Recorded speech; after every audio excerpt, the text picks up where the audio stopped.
all my attention is on my wonderful guest. I want to thank everyone for tuning in to episode 7. I can't believe it's already 7 of the Earth to Mars podcast. Today, my guest is Mr. Hans Goss, who's an entrepreneur and the owner of the Valhalla Esports Lounge in Austin, Texas, which is it's like a bar and restaurant, but focused on gaming and entertainment, right? Yeah. Yep. So it's a full-service bar and restaurant with a 12 PC gaming arena, and then we have PlayStations, Xboxes, Switches. We describe it as Buffalo Wild Wings for video games, but really it's just a sports bar with video games inside, and then we do a lot of cool events. We have great nightlife programming, so a lot of like late night parties, and then during the day we do about 5 esports tournaments a week, or we did one before COVID hit. So we do a lot of stuff. We range stuff from we do once a month esports networking events all the way to late night bottle popping type parties. With A smoke real machines and confetti real cannons. bar night or kind of like nightlife experience because you're right on 6th Street. Yeah, and I kind of knew that this like nightclub video games thing could work, Mm. and a lot of people told me I was wrong. A lot of people told me to build a LAN center or Mhm. to build just like another you know another thing that everybody Gaming, else was already yep, building. yep. And in my head, like this nightlife with video games could work. And the first night that I saw it work was last November. So we opened last August. We opened, our grand opening was August 15th, 2019. Love it. And it was November 11th. We threw this really cool party with Darth Lux, who's like a Instagram influencer. She's really switched to like OnlyFans specifically. She used to be like Okay. a Twitch gamer and stuff, but then she got off Twitch just because like it's Twitch. It was Yeah, just super toxic for her, and she was like, "I'm not right. gonna deal with it." But so she was like a big model gaming person. So we did a big party for her. Yeah, so we actually touched Kung Fu Saloon in Austin. We share a wall with Kung Fu Saloon in Austin, or well, one of the Kung Fu saloons in Austin. Nice. Wow. So yeah, we have a lot of synergy with Kung Fu Saloon. We have really good relationships with at least the staff at the one next to us. Awesome. So yeah, exactly. Kung Fu Saloon, but with modern video games. And it was November 11th. We had this crazy late night party. The place was completely packed. It was the first night we got a line out the door. We've got a bubble machine going out front. We've got a big photo booth out front. We've got smoke machines inside. We've got confetti cannons going off. We have a DJ going crazy. And then every single video game console still had somebody. We have a dance floor full of people. Yeah. Every single video game console still had people playing video games. Every PC was full. People were just having a good time. People playing Smash Brothers at the bar. So you Yeah. can just we had it where you could just walk up to the bar, grab a controller, play Smash Bros or Mario Kart or whatever. And people just had, and it was like that was the first night where it all finally clicked together and worked in a way that like I knew it could work. That's So awesome. You finally got to see the dream realized while like by being there and having it all work out just like you thought. yeah, exactly. Yeah, so Oh, it was a lot of work. Yeah. I love it. I love it. Man, yeah, no, and so that was one of the things too. So kind of how I got to know Hans was I was seeing posts about the Valhalla Esports Lounge on LinkedIn and saw about its opening and all that, and I was like, oh, okay, like I saw something esports here in Texas that would be fun and awesome to support. So I'm like, okay, I love the idea of it because I can't get enough of like young people crowd bars that are like like you can't get better than a nightclub bar kind of restaurant catered for a game like with gamers in mind. So I was 100% on board. I was like, this is awesome, want to support, want to reach out. So whenever you would post about it or post about like the monthly esports networking events, I'm like, man, making sure to share them out and support. And so once I saw that you had been posting about your new business venture, which we'll talk about, the Orion Collective, I was like, let's set up a call. So this is actually our second time talking. We talked last week, and it was so funny. We had talked for almost maybe I think a little over an hour, and I was like, we just basically did a podcast episode right then. So Yeah. Yeah, it was a good conversation. It's in Austin, and we do have Apex on our list of games. So Apex is on all the consoles and all the, or well, except for the Switches, and then all the PCs, of course.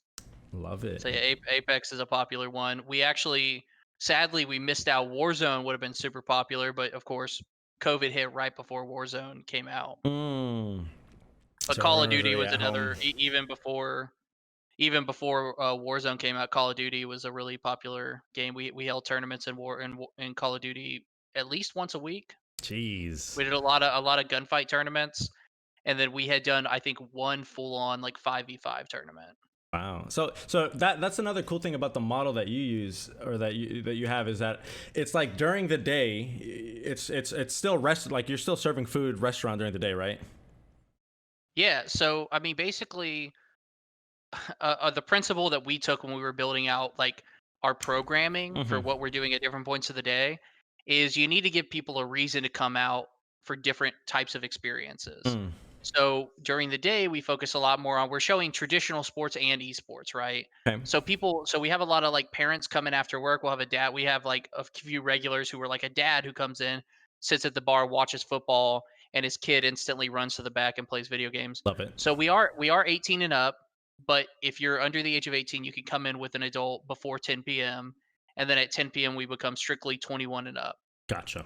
So so if you don't want to hang out with like we don't generally have a lot of kids come around just because it's still a bar. Right. But yeah, exactly. Dave and Buster's for actual gamers. Yeah, it's kind of like the direction we're going, except a lot cheaper than Dave and Buster's. But we A put a lot better lot of care games. into our food. Like we put a lot of care into our food in our kitchen. So like all of our food is made in house. We have no frozen food except for potato products. We make all of our sauces in house. We take a lot of pride in like our wings. Like we brine our wings for 24 hours, and there's a huge process to make them. And then when you order them, it's basically we're throwing them in a fryer for like that final parts of cooking. But they're really big, they're really juicy, and then all the sauces we make. Um, how difficult is it to recruit staff who are both skilled in cooking as well as technical troubleshooting? Yeah, so we don't do that. Our cooks are cooks, our bar staffs are bar staffs. So what I had was I actually had a guy called a community manager, right? Hmm. I just took that name from everybody else, Love it. and so ours was Logan Trent. If you've ever met him, he's a really smart guy. He Write it worked for down. South by Southwest Gaming a bit, but he's actually published in the International Journal of Communication for esports research too. So he's like a really smart guy. Wow. Um, so he was our community manager, and his job was to maintain the PCs, run tournaments. Right. So that was his job was to make sure when people came in, the PCs were updated. Sometimes you'll run into like, oh, you missed a game, it's not updated, that sucks. Hmm. And then he hired under him, we hired like one guy, another really smart kid named Christian Bates. He goes by Mondo online, and he's just like a hardworking kid. And so he worked for Logan, and he just worked on all the computers all the time, updating computers and stuff. So that's how we handled the computers. Like we never had bartenders that were also computer people, Okay. because we were very high volume service, and sometimes I mean you got 100 people in the bar. You know, those bartenders can't take time out from selling drinks and getting To orders go done and figure making out why stuff a switch isn't to go figure out connecting a or something. computer. So it's an additional cost onto running a restaurant for sure, but that's the whole point. So, Right. So yeah, it's kind of like a tech department. no, I think it's important, and I think the people here listening, or people tuning in, will love to hear about how you see the model that you're going as working out better than maybe traditional, or what most people think of as like a LAN or gaming PC cafe model. So right off the bat, the simple way of explaining the difference between what I'm doing and what I think a lot of other people have done when creating physical gaming locations is I focused on cash flow, right? When I was coming up with a business model, I looked at whatever I looked at land centers, I looked at everything. I looked at the HyperX arena, I looked at all these massive things that have been built. I looked at what was going on in Korea. I flew to Europe and went to the first ever esports bar in Europe, which was Meltdown Esports Bar in Paris. Wow. And I looked at what all of these people were doing, and I realized that a, a a big a common denominator in gaming physical venues was not having strong cash flow, right? Like, and when I say not having strong cash flow, I don't mean they're just not making money. I mean they don't actually have a way for their customers to give them money that makes sense to the customer, right? So when you're talking about like people coming into a LAN center renting a PC, okay, that's cool. That's great. Like the idea is there, like, hey, if I put 120 computers in this LAN center and I fill them up only 50% of the time, I can make X amount of dollars on this. But the reality is you're not filling them up 50% of the time. Why? Because your draw to bring people in is that you're hosting tournaments, and people don't come out for tournaments every week. Gotcha. A tournament could be a once a month thing for most people. And the people who do go out for tournaments a lot are like the fighting game community. Well, the fighting game community have so many tournaments to go to every week. There are Smash Brothers tournaments every single day of the week in Austin and Dallas and Yep. San Antonio and Yep. Houston, sometimes more than one a day. So you're dealing with a lot of competition, and your competition isn't making those people spend money when they come out, right? Like that's just like there might be a venue cover, maybe a small Yep. $5 venue cover or Which something. is yeah. Which But is yeah. but so my real goal was what's the actual cash flow? And so our actual cash flow became alcohol and food. Like that's the difference. Like when people are coming in, you're not spending a venue fee. You're not paying $5 to come through the door. If you want to spend $5, you're going to get something for that $5. You're going to get food. You're going to get a drink. You're going to get something. And so that was really the big difference maker between what I was doing, or what I built, and what I'm going to continue to build, and kind of what a lot of people are building is they're not focused on cash flow. Mm. They focus on, oh, if I can fill up these seats in a LAN center, I'll make X amount of dollars a year. And I mean, there's a reason LAN centers go out of business so Right. quickly. They're Right. constantly going out of business, because that's not, people don't want to rent your computer. Yeah. Like they just don't want to do it. People don't want to rent your special little streamer station where they can stream from your bar or your venue for $30 an hour. That's crazy. Nobody Yeah. wants to do that. Right. Especially Like, someone who would be inclined to want to play on a computer probably already has their own computer at home. yeah, So it's like, why am I going to go drive yeah. out to go do that? So it's So, yeah. so why do people come to Valhalla Esports Lounge to play on the computers? For the ambiance, for the For the environment, one for the dollar tournaments, or stuff grilled like that. cheeses on Monday. No, yeah, Wednesday we have a Wednesday. $1 Okay. grilled cheese. Yeah. So that's my kind of point. We have a lot of programming. Yep. Yep. So kind of let me run through a week of programming for Valhalla, right? So like so we're closed Mondays right now. We don't open on Mondays. Your Tuesdays and Wednesdays are really really slow, right? That's just the bar industry. You're not going to get a lot of people in. So we focus on our happy hour on Tuesdays and Wednesdays. So we have a really good 50% off happy hour. And then on Wednesdays, we have a $1 grilled cheese sandwich with a $3 tomato soup deal. So like infinite $1 grilled cheese sandwiches, and then you can get a little cup of tomato soup if you want it.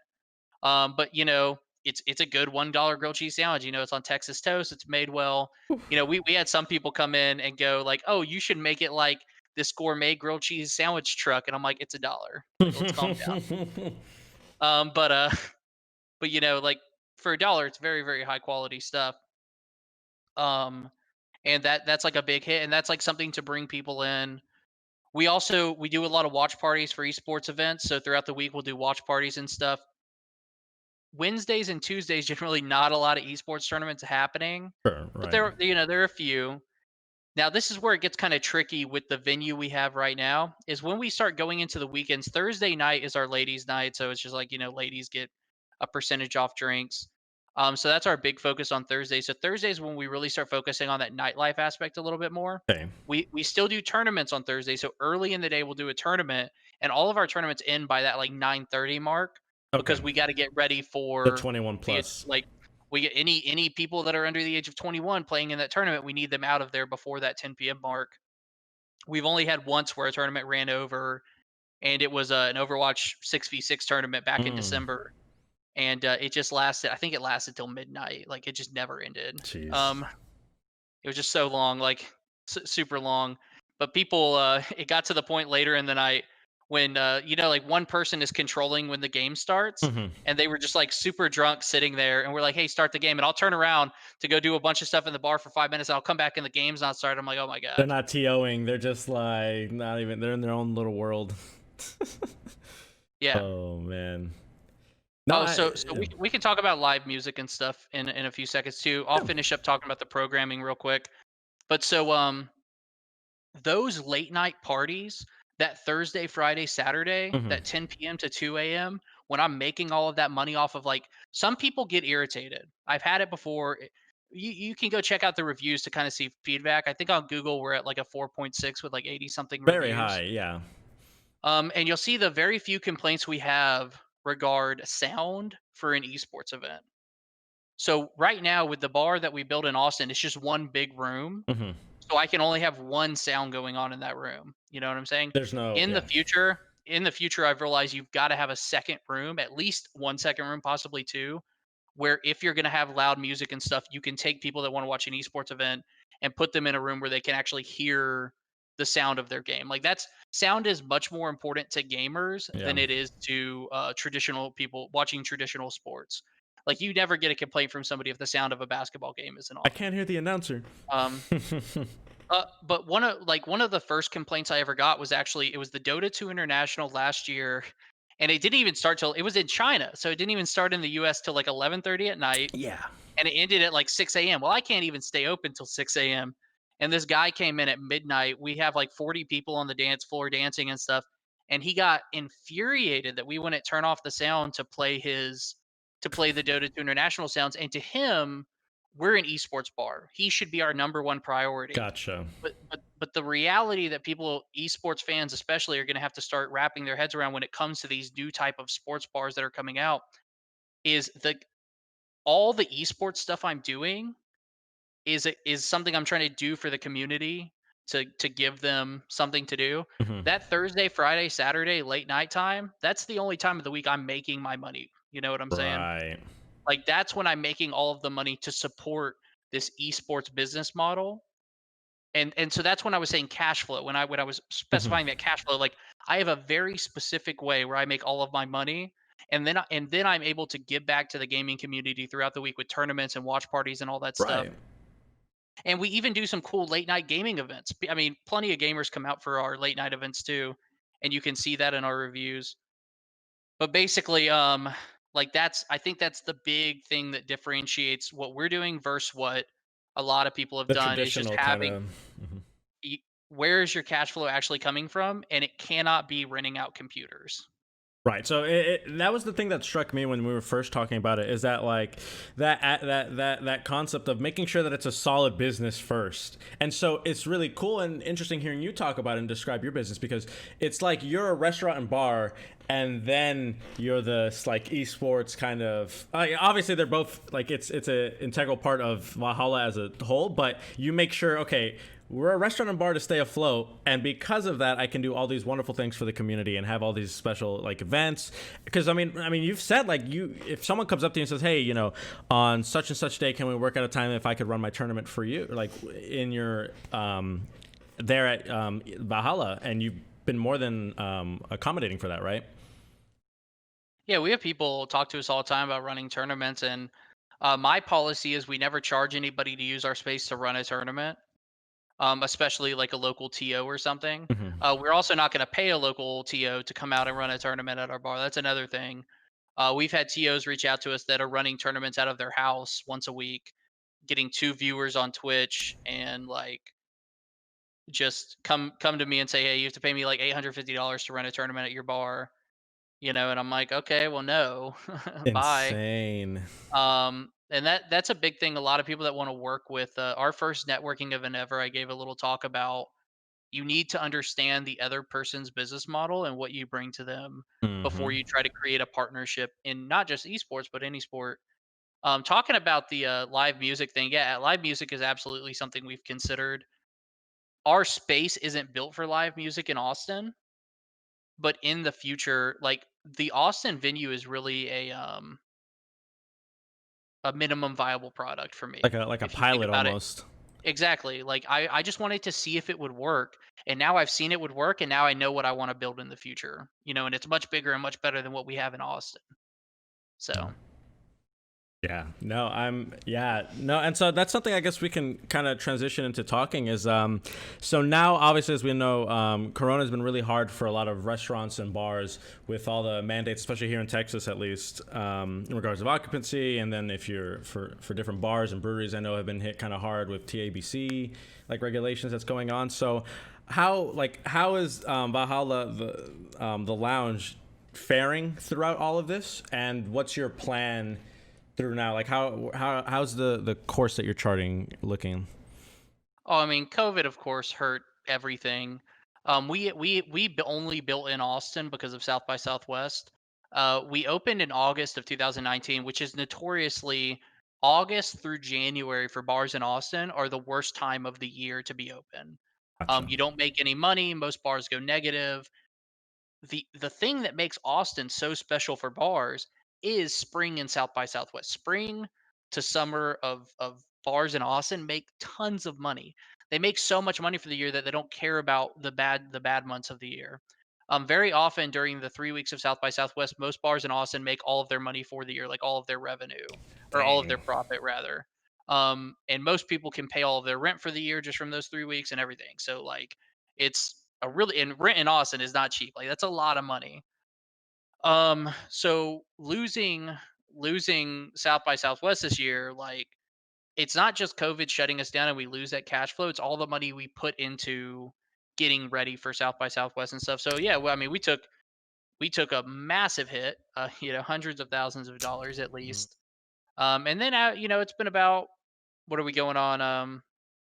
Yeah, it's been over 5 months now, 5, 5 months and 10 days or so since lockdown started. So I mean, the little bit of cash you have in the bank after losing all of that, I mean, it hurts. So rough. basically, we have a few paths forward. We're doing a crowdfunding campaign right now, which we're working on. We're raising money a few different ways, and then we're working with our landlord, and it's just going to be a process. And worst case scenario, like absolute worst case scenario, the Austin venue just has to shut down. Like we just don't have a choice. And what's going to happen then is I'm just going to go and raise the money again and build another one somewhere. So I'm basically just going to have to restart from the raising phase and build another one. There really isn't anybody making moves in this space at all. This is an extremely lucrative space. There are a lot of people attempting to make moves in this space, and very few people have actually been able to execute because a restaurant is much different than a lot of other esports ventures where a lot of people are easily able to jump into it. Restaurants require a level of expertise that a lot of people just don't have. We were lucky to have that expertise on our team with a guy named Reed Woodard. So yeah, man, like that's kind of the worst case scenario is it gets shut down and we completely restart Mhm. because our team really believes in the long term viability of these restaurants because we've seen it, you know. Right, you But like besides that, firsthand. yeah, I mean, so either we keep the venue in Austin and we keep going, it's awesome, and we get South by Southwest next year, and we do a really good job, or we shut it down and we just restart. So Yeah, I like the kind of attitude that you face it with is that like, depending on what happens, we will go forward. Like it's not yeah, sitting here like, oh, woe is me, Corona, blah blah blah blah blah blah blah, right? Which is a really there's important been plenty attitude. of that too. Don't Okay, worry about well, that. okay. No, I'm just kidding. No, but yeah, no, fair enough, fair enough. But I think it's an important mindset, and something that maybe you could talk about, in terms of like, so I've heard how and the story behind how and why you started Valhalla Esports Lounge, but I think it'd be important I mean, if you could share a little bit about that, because I think that'll kind of tie in with where I was going with that about like the types of mindset or You're talking what. about like resiliency and Well, stuff. yeah. So Yeah. yeah. So the idea of that entrepreneurial aspect of why and how you started and have been able to keep going. I would love to Okay. talk and hear about Um, that. talking about resiliency real quick and talking about like if I was going to give up now with Hmm. all this, and this year's been horrible, and you could say that this is extraordinary circumstances that nobody could have seen coming, and it was. But if I would stop this business because of that, then I would have never been in this place in the first place. You know what I'm saying? Okay. Like if this was gonna stop me, I would have never been able to open this venue in the Yeah. first place. And trust me, I'm not the only person trying to open these, and I'm not the only person that's been trying to open these since 2018. Just in Houston alone, I know of at least 15 other people that have attempted to open these. Um, I know for a fact that a franchise in Europe that was going to franchise esports bars to the U.S. Hmm. had over 1,000 2 years ago. They had over 1,000 applications from people in the US trying to build franchises, Gotcha. Wow. right? Like Wow. there are literally thousands of people attempting to do this, and I'm not going to say they all don't have resiliency and stuff, but there is a lot of resiliency involved. I got pretty insulted during our first networking event because a guy came up to me, a guy that had attempted to open an esports bar before. I've been nothing but nice to these people, and he came up to me and basically told me the only reason I got to open was luck. He was like, "Oh, I wish I was as lucky as you." And I knew for a fact he didn't have what it took to do what I did, right? So there's just a different personality that goes into it. So if you want to talk about like my background and stuff and kind of where I get a lot of that resiliency, um, I just I guess we can start with my whole gaming background and stuff. I Yeah, think like please. everybody, I've been a gamer my whole life. In the early 2000s, I started planning like LAN events, Halo, very early on Halo stuff. And that was a lot of fun. I was in, junior high, high school then. And then my first revenue generating gaming events were in 2008. I was the president of my debate team, and we needed to raise money to go to debate tournaments. And instead of doing like a bake sale, I decided we were going to do Guitar Hero tournaments. Love it. And so, basically everything I do now on a much larger scale to host a tournament, I was doing on a very low scale. I didn't even realize what I was doing back then, but I just knew what I had to do. I had to find a venue to host a tournament at. I had to find sponsors to give prizes away. Mhm. I had to, allocate all this stuff. And so building these tournaments out, I was doing it back then. I really didn't know what I was doing, of course. I knew what I was doing. I just didn't know how it would translate to like 10 years from then, it becoming like a real business. So right out of high school, I joined the army. I was an airborne infantryman in the army, and I pretty much left gaming behind that whole time. I still played video games, but I wasn't involved in the culture or anything. Got out of the army in 2013 and went to school for biotechnology with Andy. That's where I Go met Andy, our Cougs. buddy. And but went to school for biotechnology, and I was also working as a legal assistant. And I realized pretty far into both of those endeavors that I hated them. I was just like a daily grind for a long time, and I kind of became numb to the fact of how much I actually hated both of those industries. But my first with biotech, the day I realized I wanted to get out of it was I went to a job fair, and I've been in school for 3 years. Go to a job fair. I'm looking to graduate in the next year, Yep. and at the job fair, all the jobs that I could find for my degree were like really low paying, really bad jobs. Like one job was the main job that people had was basically a janitor for a laboratory because you have to hire somebody with a certain set of skills to basically, when you're making medicine in a giant pharmaceutical lab, Yeah. somebody has to go around in a hazmat suit in all these clean areas and test for contaminants. And if you find a contaminant, you have to you have to take everything apart and clean it. Jeez. And the starting pay for that was $35,000 a year. And I asked the companies, like, okay, well, how long does somebody normally do this?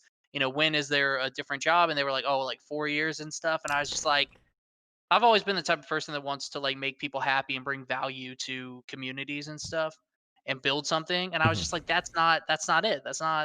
Yeah. That's nowhere near what I want to do with my life.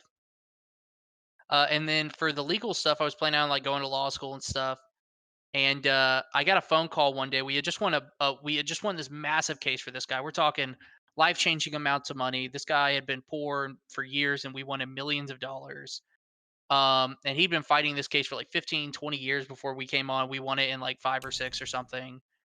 And so we win this big case for him, and we did veteran stuff. So we did veterans law, Got and it. so we fought against the VA.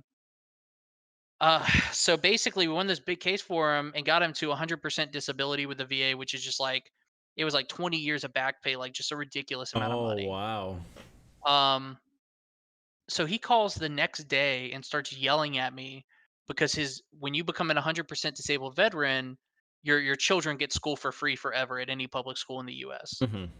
But there's paperwork you have to fill out for that. Like on top of just getting it, you have to fill out the paperwork to prove that, and do all the school stuff. Okay. And the day after we won the case, he just calls us and he starts screaming at me because this paperwork wasn't done yet. Mind you, this was not something we were supposed to do, right? Mm. Like this is something you do with the school that you're going to. Mhm. Like it's between the VA and the school. And I was just sitting there and I was listening to this phone call, and he had just called the day before and thanked us so much. And I just realized like even when we win a big case for somebody like this, like they're just angry and pissed. Like and we dealt with veterans, so people would call every day. Like we had one guy that would call every day and just start cussing and screaming. And I would see one of our secretaries like get sad, and I'd go take the phone and I'd be like, "Hey, who is this?" And they'd be like, "Oh, sorry for cussing and screaming. I'm an ex-infantryman." And I'm like, "Yeah, yeah, I'm an ex-infantryman too. I'm not cussing at this receptionist, so Mhm. goodbye." And so I just realized like neither one of these industries were something that I was really interested in. Like Gotcha. I'm here to I want to do something fun. I want to bring people joy, and that just wasn't it. Something a little bigger than kind of what you were at least Yeah. seeing at that. So I was reflecting internally a lot at the end of 2017. Quit school, quit everything. Mm. Decided that I was going to go into esports. Like I was just going to make this huge pivot and just go into esports. Started applying for jobs. Started paying a lot of attention to the market, a lot more of the business side of the market. I had been much more involved in the gaming community after I got out of the army, because dealing with PTSD out of the army, it was actually a guild I joined in a game called Elder Scrolls Online that helped me recover and get my life back on track and stuff. So I really felt a big passion for the gaming community. I wanted to give back to the community and build something for them. And it was January 11th, 2018. You were at the same event I was at. We didn't know each other back then, but I went to a Houston Outlaws watch party in Houston, with my buddy Andy Tran, and that night kind of changed the direction that my life was going. So it was this big event. I don't know how many people were there. I hear numbers between 600 and 700 people showed up to this watch party. Mm-hmm. It was in this big warehouse, and you were there. Yep. They were giving away free alcohol, so you got like 2 tickets when you entered if Yeah. you were there over the age of 21. Yep. And that was really there were three things that stuck out to me. Most of the people that were there were over the age of 21. It was actually skewed like kind of late 20s crowd. Yeah. Yeah. Yeah. I felt mid to late 20s crowd, a little bit older than I thought it would be.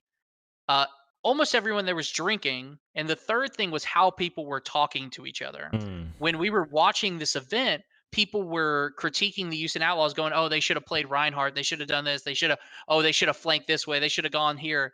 And it was just like when you hear people talking about sports when they're like, "Oh, whatever quarterback should have thrown to this person, or they should Yeah. have done That this." What? armchair. Yeah, Yep. exactly.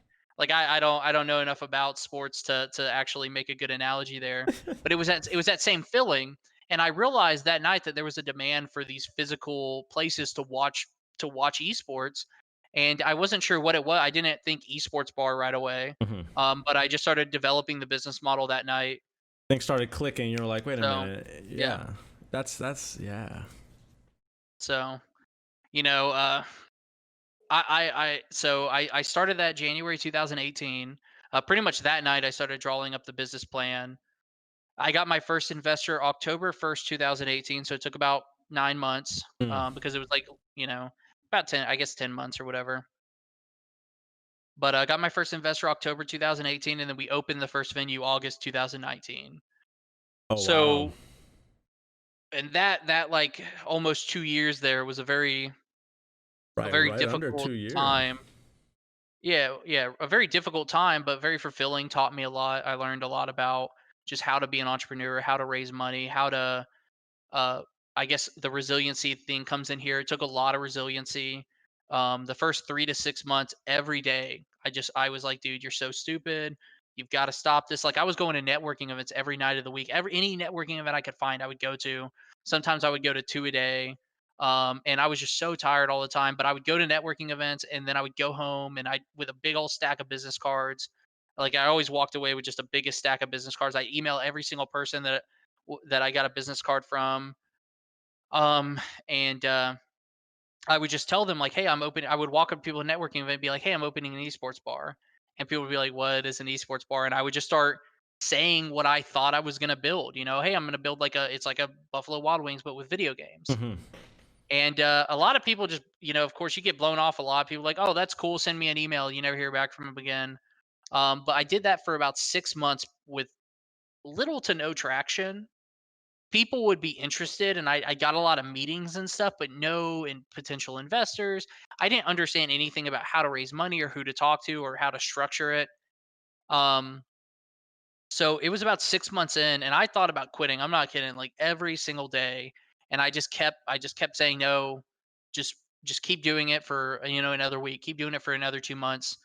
And I always had the fallback of course, going back to school and stuff. And Sure. I was like, okay, if I don't make any traction in the next 3 months, I'll go back to school. And then 3 months would go by, and I wouldn't have made any realistic traction, but I got enough people interested. I talked to enough people that I was like, I'm going to keep doing this. Because I start filling people's passion and stuff. People started really liking what I was doing.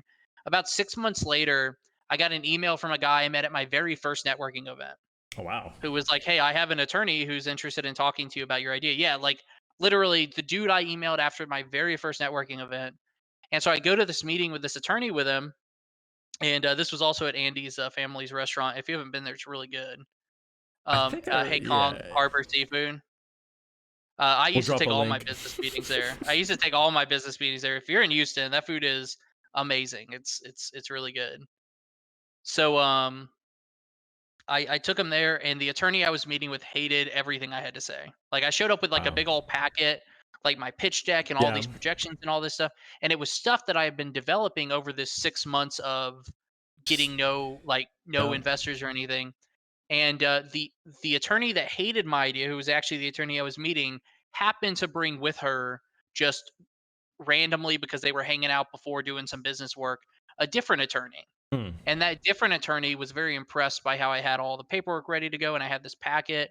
And so he actually turned out to be my first team member. So I'm talking, this lawyer I met with hated it so bad and was so blunt about it. Yeah. Like, and she wasn't the only person that's ever been like this. She was like, "That's the dumbest thing I've ever heard of." Oh And wow. I was like, "Oh, cool, thank you." Like thank you Uh, for your feedback. which which people have told, numerous people have told me that, Hmm. like, that shit that happens. Like people are just rude. Just it's Like, just them turning the yeah, dagger in your heart, just a little quarter turn.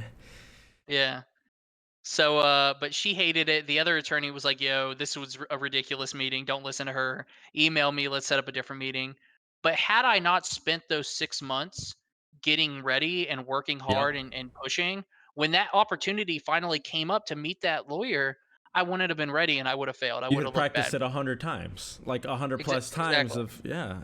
What do you think? Not to cut you off, but I kind of want to circle back and what do you think it was that, or what was it that kept you going for all that time? I know you said that every now and then you would kind of have that feeling to stop, and you say you give yourself 3 other months. But what was it? Was that like what was that? Was I was making a lot of little progress, yeah. right? Like right now, looking back, I can tell that you know, in that time frame, I was making the least amount of progress I would make in this 2-year window. Hmm. But I was still making a little bit of progress. People were interested. People were talking to me. I was getting responses. So that was kind of what was keeping me going. Was, and there'd be weeks where I got no responses. I mean, like I said, there were people that I mean, there'd be weeks where my only meeting was somebody who wanted to tell me how dumb I Trashing was. it. Jeez. Um, my first ever investor meeting, literally first investor meeting I ever had, was a guy found me on LinkedIn, messaged me, and he claimed that they had like invested $40 million into esports companies and stuff and all this stuff. And at the time, I was only looking for like $200,000, Oh wow. Okay. which is much less than I needed to actually open. I just didn't know any better yet. Love it. But like I got on the phone with him, and he had claimed that he was an investor, super interested in what I was doing. And in reality, all he wanted to do was get on the phone with me to tell me how stupid I was being. Oh Like, "Oh, jeez. this is a horrible business model. This will never make any money." Like it was brutal. Disheartening. And I just sat there and smiled, and I was like, "Oh yeah, yeah, you're probably right." Like, just Oh. like what am I going to do? Tell him to go, go F himself and hang up the phone, then I burned a We're bridge. better than Not, that. yeah, this isn't somebody I ever want to talk to again, but I don't want bad blood in the ecosystem We're better either. than that. Yeah. So yeah, basically it was all those little things that I could cling to. Hmm. I also I was also just tired of my old life. I was tired of just Mm. how I was tired of how life was going Hmm. previously, and I didn't want to go back to how it was before. You know what I'm saying? I didn't want to go back to just like mindlessly doing a job, or like, it's just depressing and it's sad, and it's like I had nothing fulfilling in my life, and this idea of opening this venue was very fulfilling. Gotcha. Um, Gotcha. but but you remember how I said that dude told me like I was super lucky that I got that guy in the Yes, I door? do remember. Yep. Well, that 6 month later meeting with that attorney is kind Hmm. of where that's why I kind of get irritated with people going, "Oh, you're lucky," because I wasn't lucky. I worked very very hard. So the second the opportunity came up, I took advantage of it. You were ready. I You were knew prepared. I knew that one day, I knew that if I just kept pushing, one day somebody that could actually make this dream happen for me would go, "That's interesting. I want to talk to you." And I needed to be ready for that meeting, right? Right. Um, and then the guy that I'm referring to specifically, he didn't do that. He didn't work hard.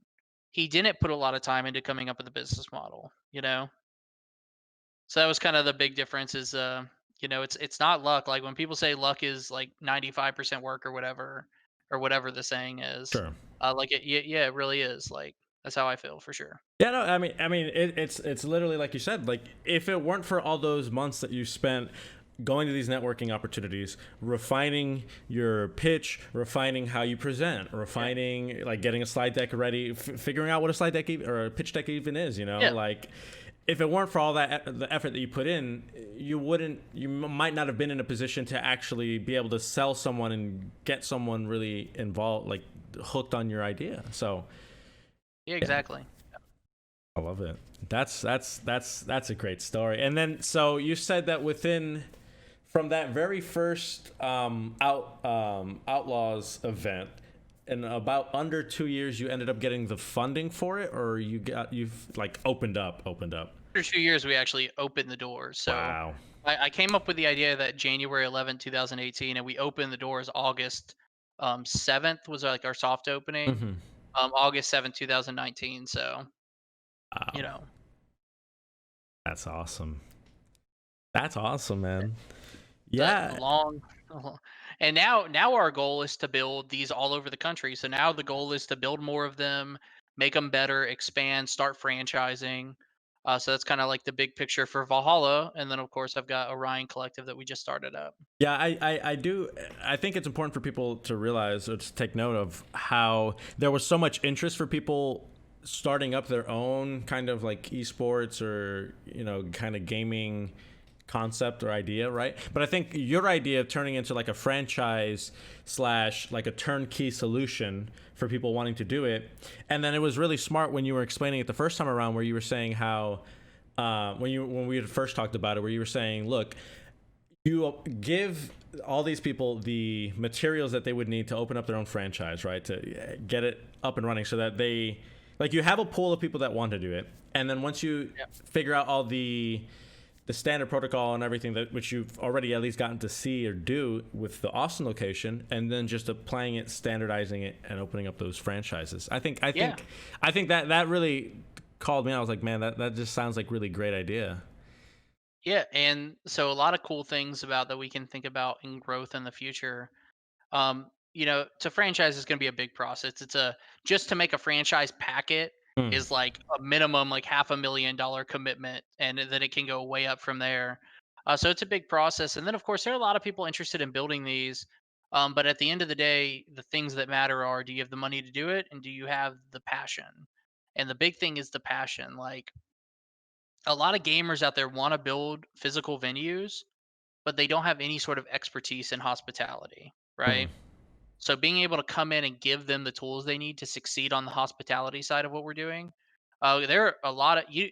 Every single pitfall that applies to a normal bar and restaurant still applies Right. here. Yep. You know what I'm saying? Yep. And let me tell you, those are substantial pitfalls. Gotcha.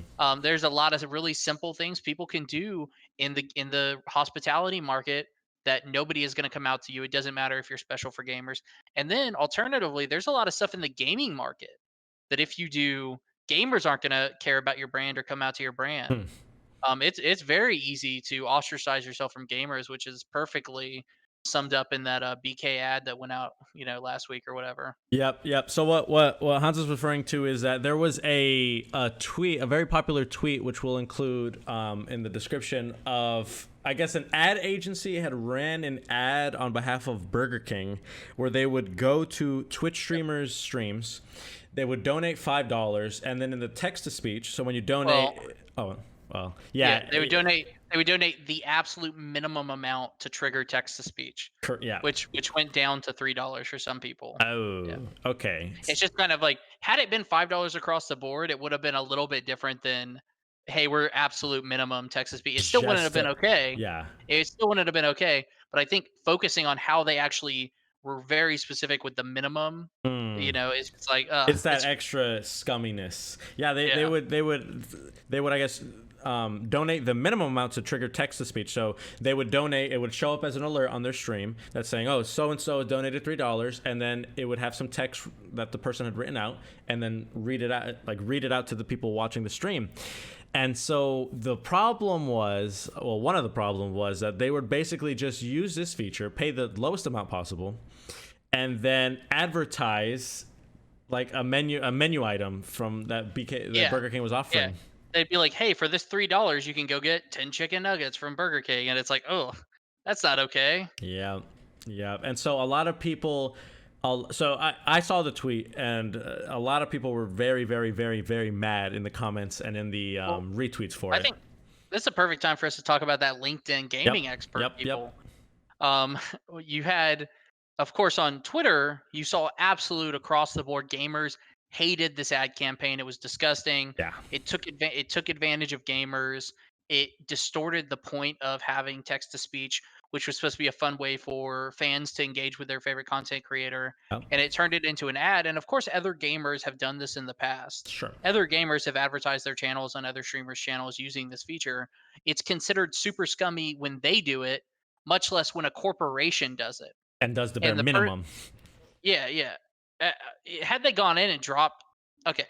So when you look at, I see the type of video they were trying to emulate, and you see those like a Mr. Beast style video where Mr. Beast makes a YouTube video that's literally just like him donating $10,000 to a bunch of streamers or something, or 3,000 or whatever, and like that vibe in that video is like a really positive vibe. You're going around all these channels, you're giving something to them, and you're taking all those clips and putting them together. And so that's the vibe that they were attempting to go for, with absolutely not understanding any of that that's going on, like the culture around Twitch, or any background. Yeah, no, you're absolutely right. So you're going around donating $3 to get an ad on, and then when somebody is asking you, so in the video they donated like $5 to somebody, and this guy's like, hey, Burger King, why don't you just sponsor me? And their response in the video was, hey, we just donated you $5. Like he was supposed to appreciate this $5. Which is probably like $4 or something after fees, but anyway. Well, donations are all no fees. No fee, even through PayPal. Oh, okay, maybe a PayPal fee. Yeah, if their donation link is for PayPal. I'm just speaking because I know but still, I know Streamlabs, which is the most popular one, doesn't take a cut. Gotcha. So it's just this real scummy. But on LinkedIn, this ad, like the first day it was out, got praise across the board. All these gaming LinkedIn experts that are just they spend all their time on LinkedIn networking with other gaming experts on LinkedIn. And mind you, most of these people have never built a business in esports or gaming. They don't have a brand in gaming. They don't do anything in gaming. They're just like kind of people who have been on the outskirts of this industry for a long time and have decided to try to brand themselves as gaming experts to trying to ride this esports trend. Anyone can put esports in their title or their headline in LinkedIn, and suddenly they'll show up if you search esports. I can't tell you how many times somebody's approached me in the past 2 years where we're just having a really cool conversation, we're vibing off each other, and then I get an invoice in the mail, and they're like, hey, if you want to continue talking to me, it'll be $3,000 a month, because they see themselves as this like really high level consultant, and me even talking to them here is like money that they need, in their pocket.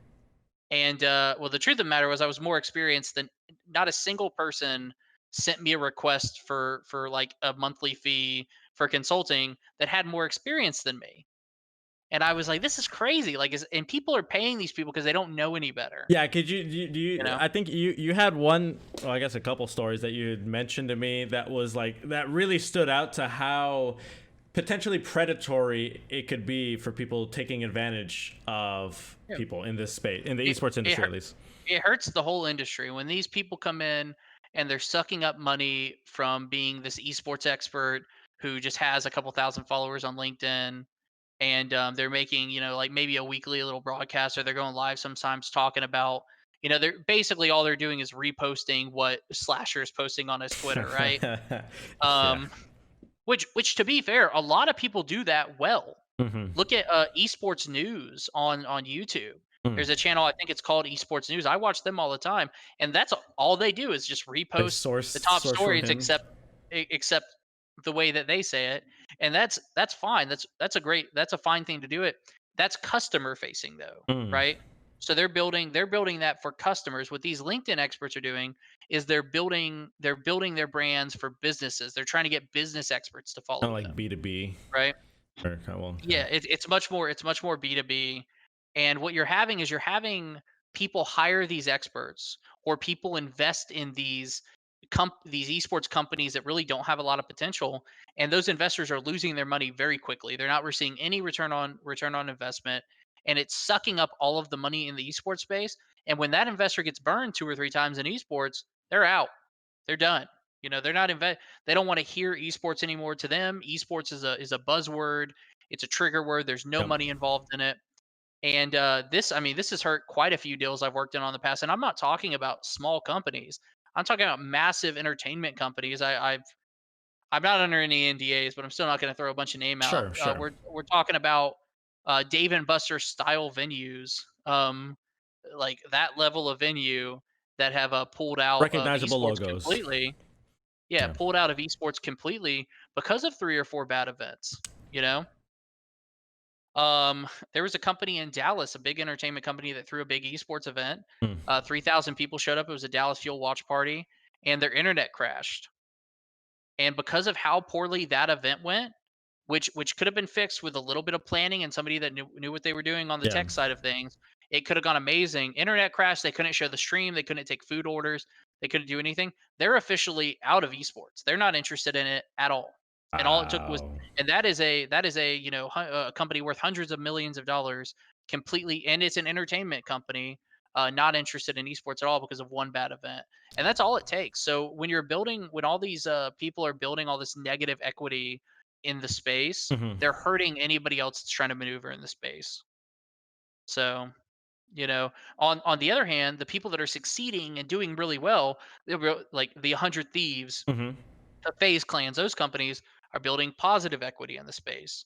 And these esports experts are able to sell their ideas and sell themselves based against the viewership that FaZe is getting, or that 100 Thieves is getting, because people also don't understand how viewership works in esports. You can't build a company around the fact that Ninja gets a lot of views, which, that sounds crazy, that sounds obvious, but a million people have tried to do it. If you go look at people's pitch deck, one of the first things you'll see in an esports pitch deck is how much viewership there is in esports. That means nothing for you. That means nothing for Yeah. your return on investment. That means nothing for your viewership. That means nothing for your company, right? These are all irrelevant to your company succeeding. So yeah, like, it's this negative equity that's being built in the space from these people that don't understand business well enough. And I'm not saying it's malicious, but it's happening.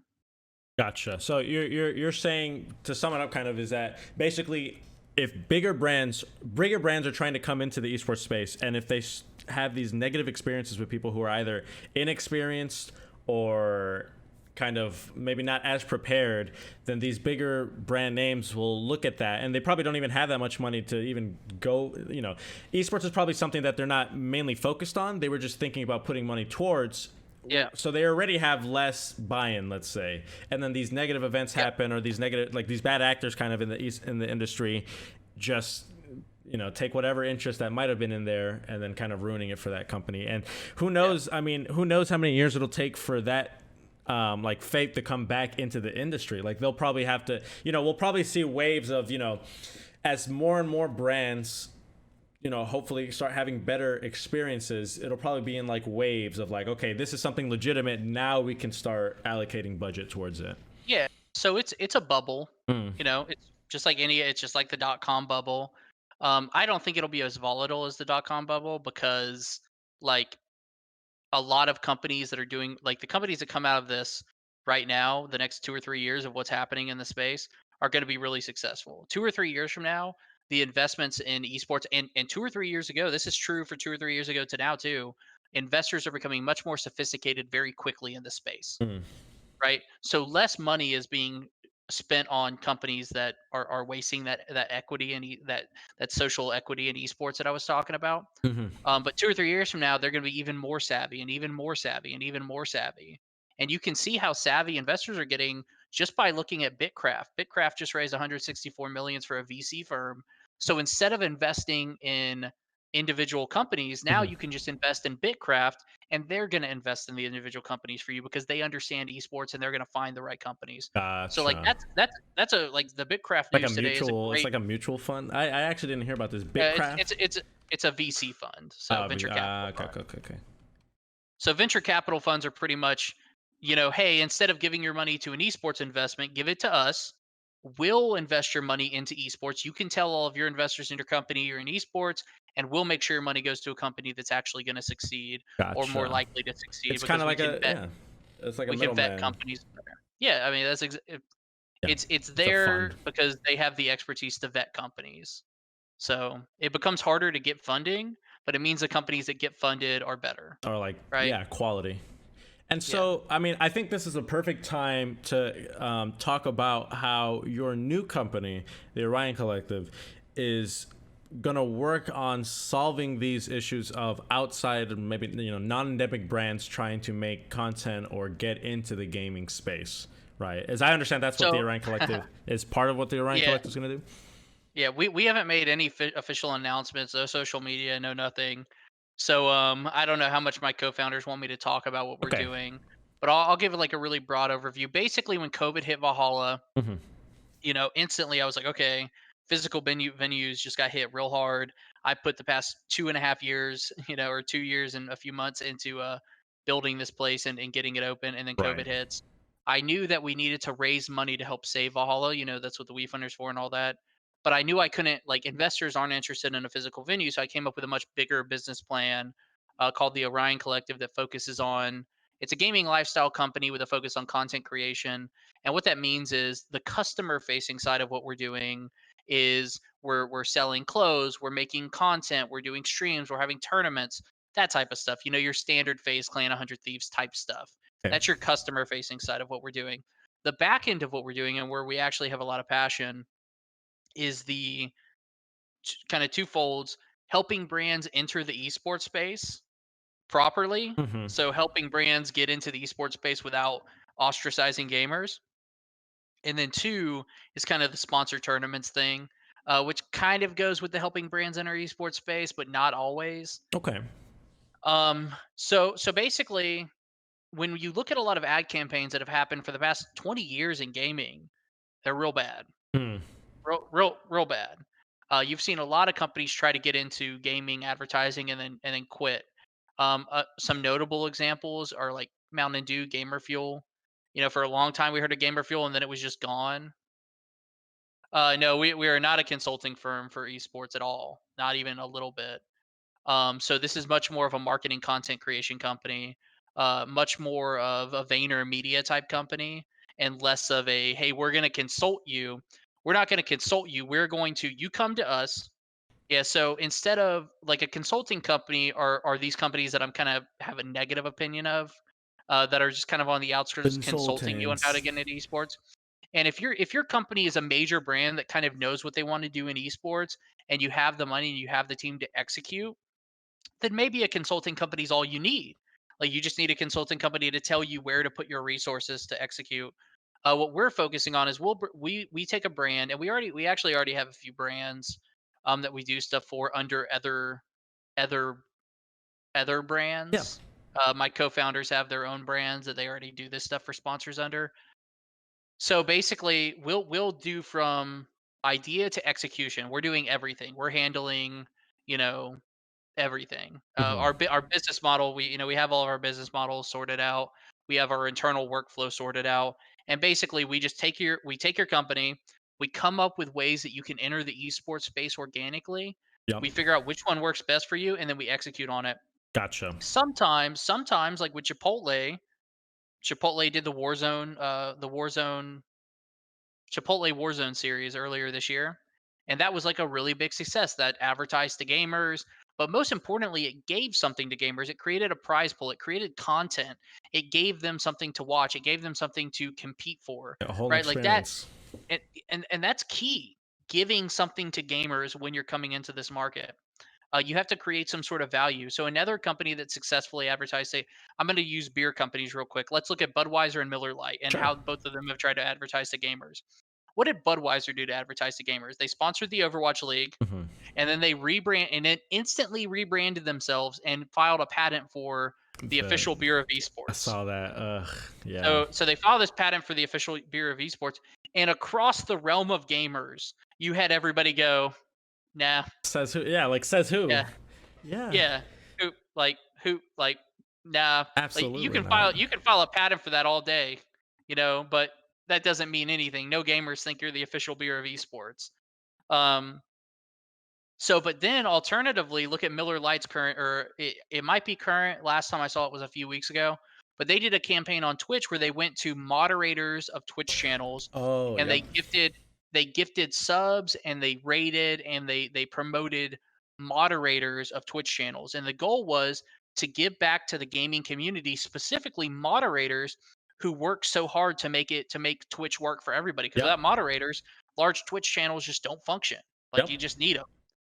And so, I do know that one. Now that you're mentioning it, I yeah. see it all the time. Every time I click around on different Twitch, and Well, the yeah, yeah. No, go.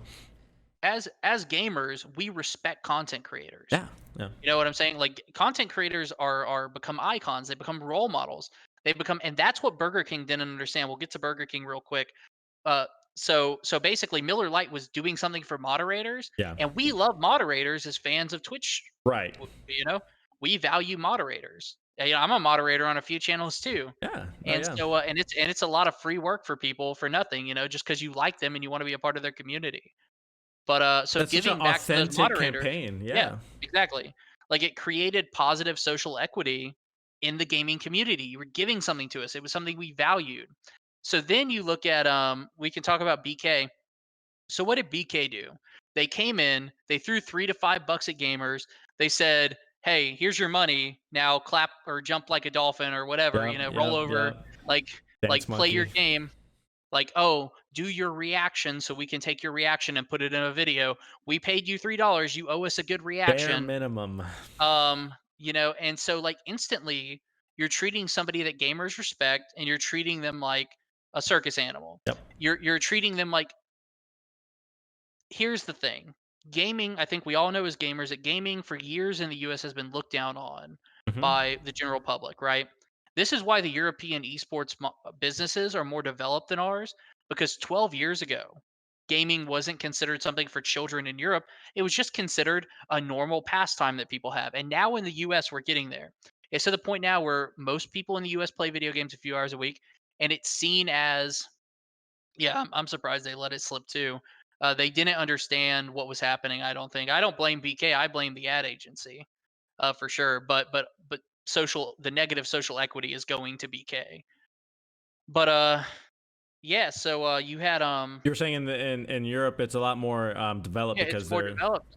It's not people don't view it negatively as much as they do in the US. So we're kind of finally getting to that point where gaming is seen as like a legitimate, and I say we're finally getting to that point. We've been getting to that point probably since 2017. I'd say Ninja in March of 2018 kind of took it to a new level and accelerated it. Ninja in March of 2018 did more for esports than I think anybody else has ever done. in terms of making it a household name or bringing it Yeah, back into exactly. the. Yep. Making esports and gaming something that's like a now it's not just a viable business. It was something that was in everybody's mouth, like you said. Gotcha. So basically, for the BK campaign, you got to think about there's a lot of things you can do besides that ad, depending on how much money they want to spend. Um, BK has enough money that if I was going to advise BK to do something, I would advise BK to either make a Twitch extension, like make some sort of Twitch extension that enhances the user experience in Twitch, or do a campaign, or if you just want to go simple, you could do the exact same campaign they did, except you're dropping $10,000 instead of $5.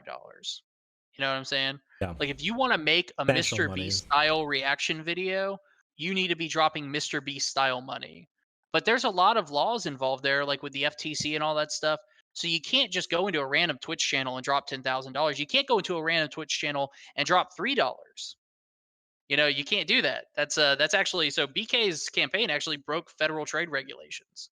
Because they have to kind of disclose if it's like a sponsorship or if it's Yes, money. exactly. So Gotcha. the streamer has to disclose that it's a sponsorship, and so you could easily get the $10,000 and then say, "Oh, this is a sponsored, thing," and that would be fine. But that's not what they did. So, and there are a lot of people out there that are saying that kind of say that they know what happened behind the scenes with that ad, and it was actually all actors. It wasn't actually like live streams or anything. Hmm. Either way, the message was the same to gamers, Yeah. and the message was so. I was talking about how gamers aren't really viewed as adults in the U.S. or whatever. Sure. It's like, oh, you're like, oh, Kind you of just game, like whatever. talk down to, yeah, kind of. Yeah, like even with Ninja, they're like, oh, he makes that much money playing video games, Or and like it's when like to people Booga like won us. Fortnite money, it was like, Yeah, yeah. To people like us, we're like, "Oh, well, that dude made $500 million on a baseball contract. Like, what do you talk? He hits like, what are you talking about? Like, like to us, it's no big deal because we value gamers. They're icons to us. We care about them, and that's where BK really messed up. They didn't understand, and they treated gamers like, oh, you're just playing video games. You should appreciate our $5. And that's not the real world. That's not how gamers are anymore. and You the know? press and the comments on that showed that Yeah. that was the case. You have to respect gamers or the gaming community. You have to respect streamers because they're icons people look up to. You start treating them like, oh, you're just playing video games. You're not a professional. You're not doing anything substantial. Yeah. Uh, for gamers, a Twitch channel can be your community.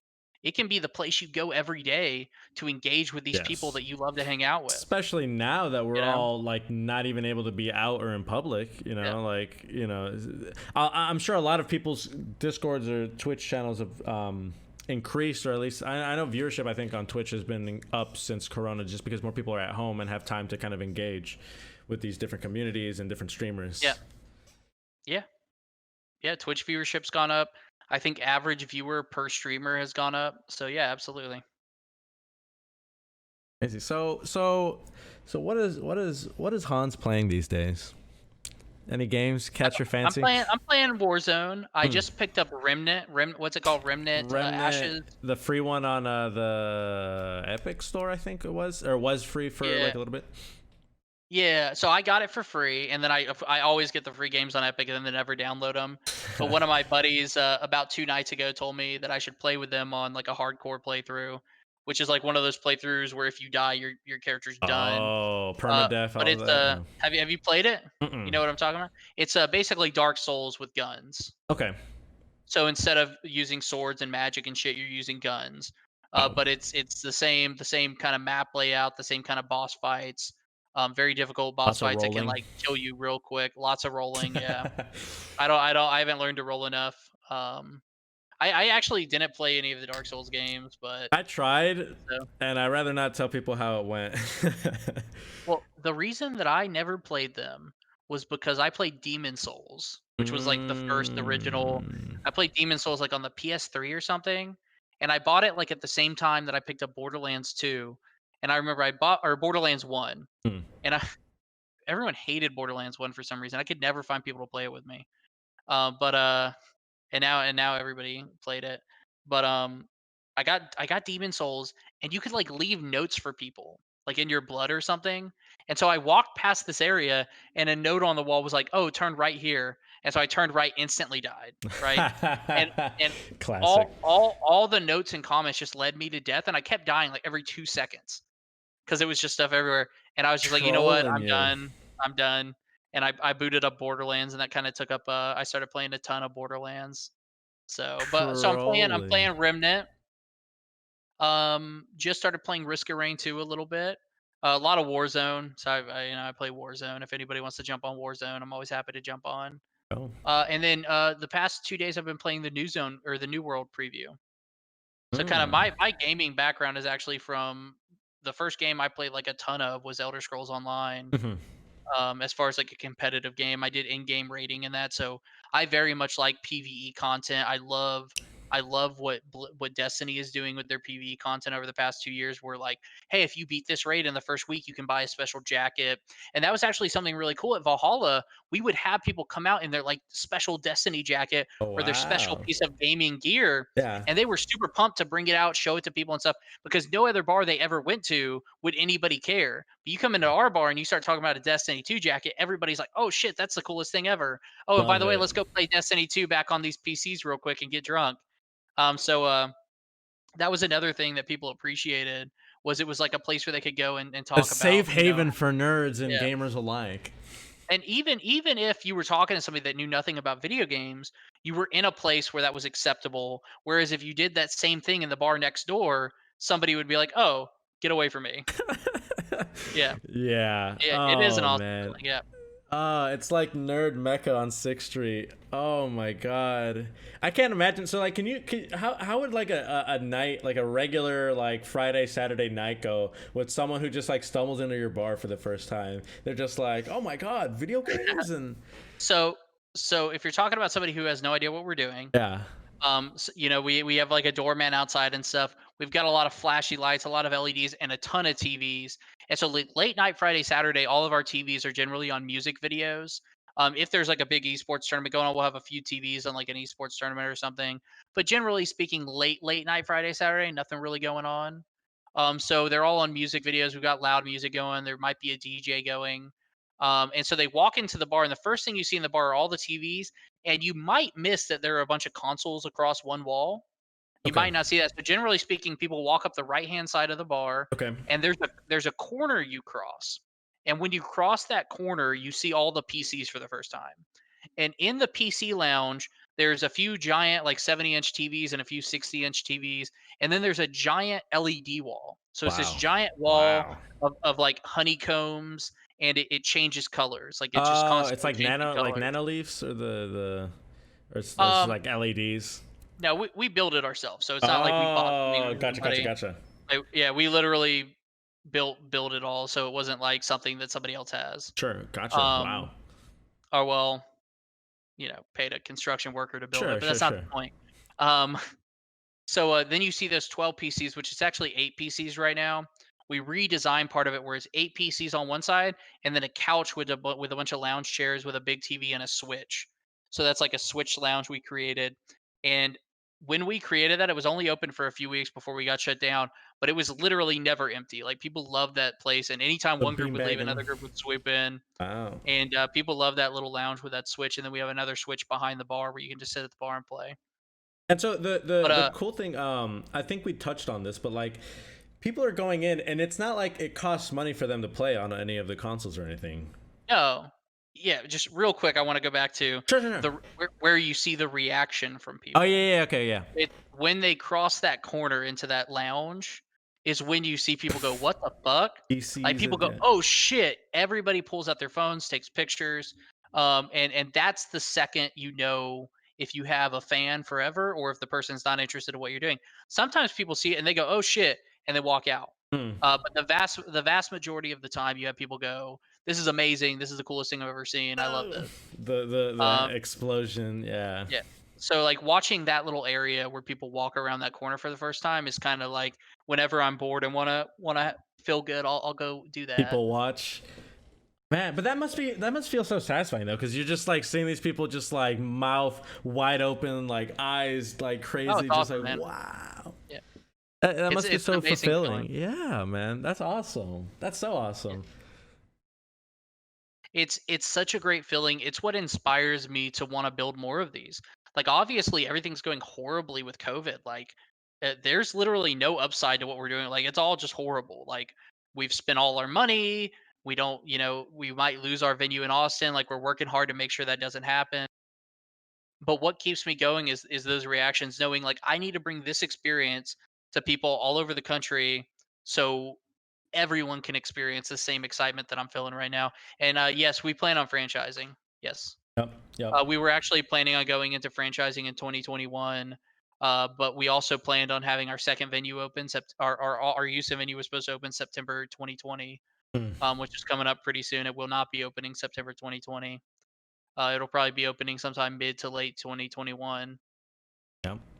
But we're just franchise model. Absolutely, we're gonna get that going as soon as we possibly can. It just costs a lot of money. And Thanks, man. love it. I love it. Well, your time's very important to me, and I've been enjoying it so far. I think maybe one thing we could leave on would be your thoughts on how someone interested in getting into esports, or I guess getting into the industry, or someone who maybe not, maybe who isn't in it, or someone who wants to seek to become an active player within the industry. And from your experience, how best to kind of navigate, or how best to kind of, I don't know, like feel Yeah. their way through that So industry. we've done a lot of networking events where I've talked about this before. Hmm. Our first networking event was heavily focused on how do you enter the space, and the answer is there's so many different ways to enter the space. The question kind of it becomes very personal very quickly. What do you have passion about? What are you interested in? From doctors to cooks to literally everything. There's a space in esports Yeah. for people, which is which is something that one of the LinkedIn esports experts told me, I was wrong about, and called me an idiot. That was fun. Basically, he was saying that DC just hired somebody out of esports to run production for DC Comics, Mm. and he was like, "Oh, that person isn't qualified." And the only thing he knew about the person was that person was from esports. And I explained, I was like, that person could have had any background Yeah. before Oh esports. yeah. They could have done comic They could have production on before TV. esports. Like they could. Yeah. Yeah. I was like, we're an industry that says all fields can transfer to esports. So that means you should be able to transfer out to a successful career too. Yeah. And that's something he just didn't understand. And he got real insulty real quick. So that was super cool. But basically, blocked him right away. Just so many LinkedIn esports experts. But basically, I mean, what it boils down to is like, what are you interested in the space? Where do you want to enter? If your feeling is I just want to be in esports no matter what, it's going to be hard. It's going to be real hard. If you can find a specific area, like whatever job you're doing now, and figure out how that best transfers into esports, you're going to have a lot more success. But if you wanted to just come into esports from out of nowhere, yet it depends on where you want to be. Are you okay with just being like a low level grunt for some esports company where you're probably going to be treated poorly and you're going to be going to set up convention centers and stuff for like a tournament? You're going to be setting chairs out. There's some people that are perfectly happy with that to get a start in esports. And a lot of people in those positions that go and do that and work for NRG and like go and set up the Chicago Huntsman Stadium and stuff, they volunteer for that stuff. And I don't advocate volunteer work ever. Hmm. Like don't go do free work for people in esports, especially when we're talking about all these big companies like NRG Esports. NRG Esports is this big company. They shouldn't be, getting a bunch of kids to do a bunch of work for free. But I understand it because those kids are dying to do it. Right. They want to They do just something in they esports. Yeah, they want to be in the industry so bad that they'll do anything. So doing the volunteer work is definitely a way to enter esports. A lot of people will tell you to do it. I never personally advocate anybody to do free work, and I don't accept free work either. I should say I always pay people when I ask them to do something. Gotcha. But there is a lot of volunteer positions available for people. Um, like I said, if you have a skill set, that skill set can transfer into esports. That's an individual thing. Find a job that covers that skill set. If you don't have a skill set and you're just kind of new trying to get into esports, you gotta figure out either find a skill set or just grind. You know, just it's a lot of grinding. So LinkedIn is a big thing. If you want to get in with all the owners of all the LinkedIn's great. You can connect with me on LinkedIn anytime. My name's on the screen, so you can just find me on. There aren't many Hans Gosses, so but just start connecting with other people in esports. Just mass connecting, and I'm not talking about Discord. Hmm. Like you can't just join all of these organizations' Discords and just spam them in Discord. You need to be engaging with the individual people that are running the companies, and you need to bring value to the table. Like a big thing is if I hired this kid. I was talking about him earlier, Mondo. So much energy, and he was one of those people who he wears Chicago Huntsman gear head to toe every day. Hmm. I don't know how he has so much Chicago Huntsman stuff, but he loves Hector. He loves Andy Miller. He loves their organization. He loves NRG. He loves Chicago Huntsman so much, and that's how I know that he worked for them for free. He would go out there and Gotcha. he'd volunteer and he'd do all this work for them. and he just worked his butt off. And he asked me, he was like, "What can I do to be taken more seriously in this industry?" And the kid has so much energy and so much passion. I said, "Stop going to work for other people. Start working for yourself. Build something for yourself. Build your own brand. If you take that same energy, and I'll tell you what, I think that he specifically will do very well in this industry because he has the energy and the passion. He just needs to channel it a little bit differently. Channel your energy in a productive way. Don't channel it to joining a bunch of discords or going to a bunch of conventions and all this stuff. Channel it to building value. Channel it to building either your brand or value for someone in the industry. To basically stand out, right? Because if you're going to kind of Um, these different yeah. yeah, if you're going to these different events or kind of like volunteering, it's possible, I guess, to get kind of lost in the sea of different people trying to do the same Well, things. your hope is that you'll do such a good job setting chairs up at this convention that they'll hire you full time, or they'll like your personality so much they'll hire you, and that's just not how it that's just not how it works. You need to have value. You need to bring value to them, and to bring value, you got to figure out what is that value, and that value can be so many things.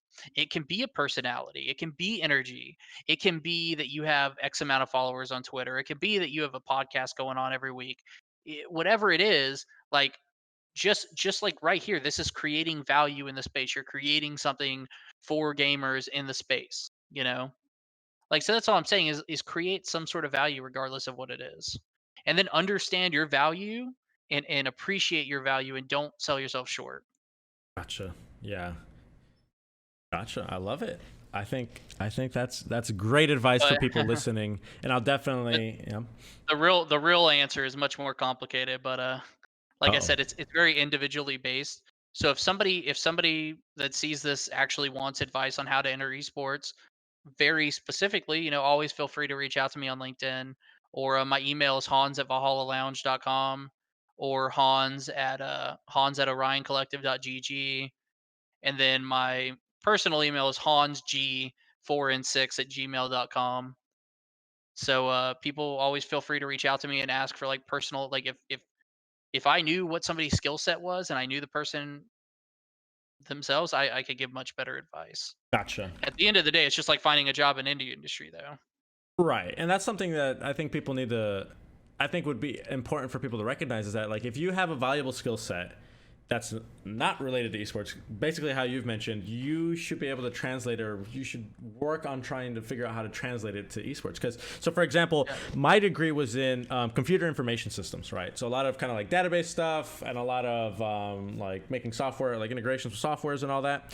But what really stood out for me was that, project management is the same and translates very easily, like almost exactly, onto live event management, right? So it's the same thing, just in person, or like over the course of maybe like a live event, the planning for however long, and then like I that week. literally that is what I said to the guy who insulted me the other day. I said project management transfers industries, and he said that's something that bad managers commonly say. And I don't know. I was like, what are you talking about, man? I Bad don't what know. You commonly see, said. University of California, Irvine has a esports, like a live management esports course that they teach as part of a 3-course kind of like plan degree thing.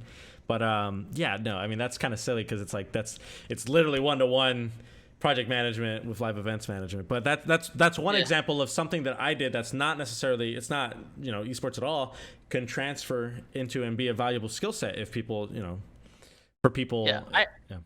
And then at the end of the day, you can always just try to create your own business. Yeah. Like that's a ton of value in esports. Yep. If you create a business in esports, that's a lot of value. That's you know. Got it. But at the end of the day, it's just about a lot of grinding and a lot of resiliency. Right. A lot of denials.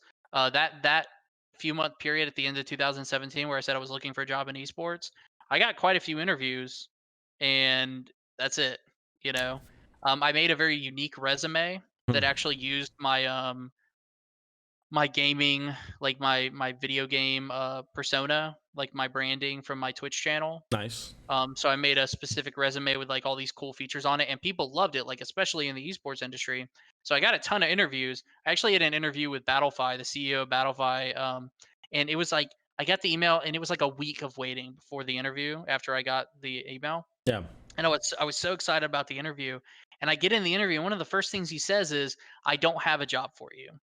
He was like, I don't have a job for you that your skill set covers. Um, but I just liked your resume so much I wanted to have a meeting." And I was like, "Man, you could have just said that in the email." I was getting ready all week. You know what you do before an Oh interview. no. But like it's a lot of rejection and stuff. But you just got to start working on it. Gotcha. Gotcha. It's correlated to how much value and how much effort and work you put into bringing something of meaning into the industry, and then that's something that I guess people will take notice. Will definitely take notice and appreciate. Yeah, I think so. You I know, maybe love maybe I'm it. wrong. But either have a skill set or bring value are the two big things. Or create value. You don't have to have the value now.